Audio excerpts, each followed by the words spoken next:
సాధ్యం ఉందని చెప్తున్నారు. మరోవైపు హౌస్ లో పవన్ కళ్యాణ్ ఉన్నారు, చంద్రబాబు ఉన్నారు. పవన్ కళ్యాణ్ కూడా దీని గురించి స్పందించలేదు. ఎవరు పవన్ కళ్యాణ్? ఎక్కడున్నాడు పవన్ కళ్యాణ్? అసలు మీకు కనబడుతున్నాడు పవన్ కళ్యాణ్? ఎన్నికలకు ముందు నేను చూశాను, ప్రశ్నిస్తానని పడబొబ్బలు అరిచాడు. Where is Pawan Kalyan? Where are you sleeping now mister Pawan Kalyan? ఎందుకు రావు? ఎందుకు ప్రశ్నించవు? నీకు విషయం తెలుసా?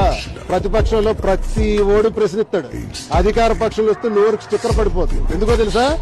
భయం, బెండు తెగిపోతుంది. అధికార పక్షమైనా ప్రతిపక్షమైనా ఓలానే ఉండాలి. మా అప్పుడు అలాగే ఉన్నాం, ఇప్పుడు ఇలాగే ఉన్నాం మాట్లాడుతున్నాం. నీకు దమ్ముంటే నువ్వు అన్నావు 31,000 మంది మహిళలు మిస్ అయిపోయినారు, అదృశ్యమైపోయారు. దీనికి కారణం వాలంటీర్లు అన్నావు. ఏది? ఒక్క వాలంటీర్ వల్ల వీళ్ళు మిస్ అయినారని ఒక్క వాలంటీర్ని చూపించవయ్యా?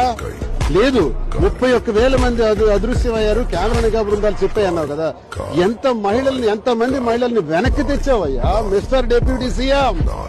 ఏం చేస్తున్నావు? ఏం పీకుతున్నావు అని అడుగుతున్నాను. ఎందుకు తీసుకురావని అడుగుతున్నాను.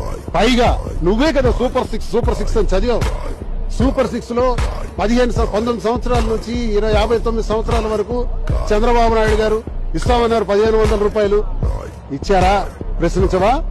మరి నిరుద్యోగులు 20 లక్షల మందికి కూడా 3,000 రూపాయలు ఇస్తామని నువ్వు ప్రకటించావు. ప్రశ్నించవా? మరి అమ్మఒడి స్థానంలో తల్లికి వందనం ఇస్తాం, స్కూల్